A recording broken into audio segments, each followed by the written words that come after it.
Cat mhata a bheits a gininis, agus be muid ag plé le cursaí airgead. Tá muid ag gol airgead a chur le chéile. Le codí linn le sinna dhéanaí, tá muid ag gol airgead a scoil mar dheachúla ar dus. Seo an legan amach a bhíonn a gceist. Deich agus aonad, tagann sin ribh an funk nó ribh an foinse, agus sin nuair atá euro nó níos mó a gceist. Ach nuair tá muid ag caint feadh cent, tagann sin inné an funk. Sin dírithe agus ceathair. Bhfuil tú ré? Cén dóigh a scríbann tú euro agus 10 cent mar dheachúla. An bhfuil agat? Euro sin aonad, agus an 10 cent tá aon dírithe an agus níl ceathair ar bí an. Cad faoi euro agus 9 cent? Cén dóigh a deagla sin a scríú mar dheachúla do mhairil? Fan go bheici muid.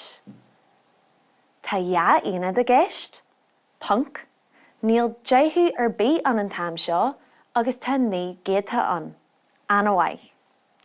Cad faoi 6 cent an taim seo mar dheachúla? Bhfuil agat? Níl aonad ar bí an, níl dírithe ar bí an ach tá 6 géatha an ar uas. Ceann amhain eile, tuig seo ceann rudbag níos deacra. 24 euro agus 60 cent. Scríú sin mar dheachúla. An taim seo tá 10 an, ceirde aonad sin an 24 euro, punk agus 60, 6 dírithe agus níl ceathair ar bí an. Clachtú ionta an sin, tá muid ré an airgead a himú inis. Nis, tá 4 euro agus 4 cent agam, agus bhhailm 6 euro agus 69 cent a chur le sin.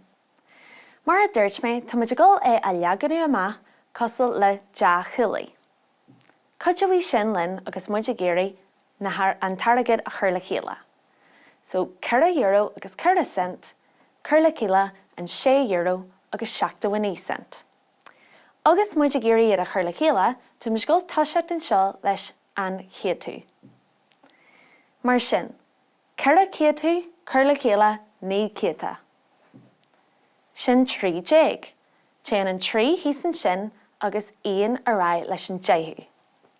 Náid chur le chéile 7, sin a 7, chur le chéile 1, a 8 ar uas. Tá sagin mar sin go bhfuil 83 cent a gceist. Náid an dearmid an punk a chur san áireamh fásta. Tá muid ré leis na chéanaid a chur le chéile an taim seo. Ceathair chur le chéile 6, dé sin. Deich ionta mai. Téann an náid híosaigh bun agus an chéan a rá heag na deichanna. Níl deich ar bí thuasan sin ag bar ach tá chéan a gine inis an sin, mar sin náid chur le chéile 1, sin a chéan ar uas. Mar sin tá sagin gur 4 euro agus 4 cent, chur le chéile 6 euro agus 69 cent. Sin 10 euro is 83. Arcar sin a rís, go bhíad 10 tá a gceist? 10 amhain?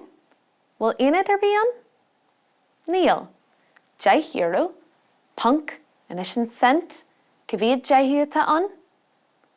Amhaid, 8, agus cad faoin céatha. Tá 3 céatha an, mar sin 10 euro is 83 cent ar uas.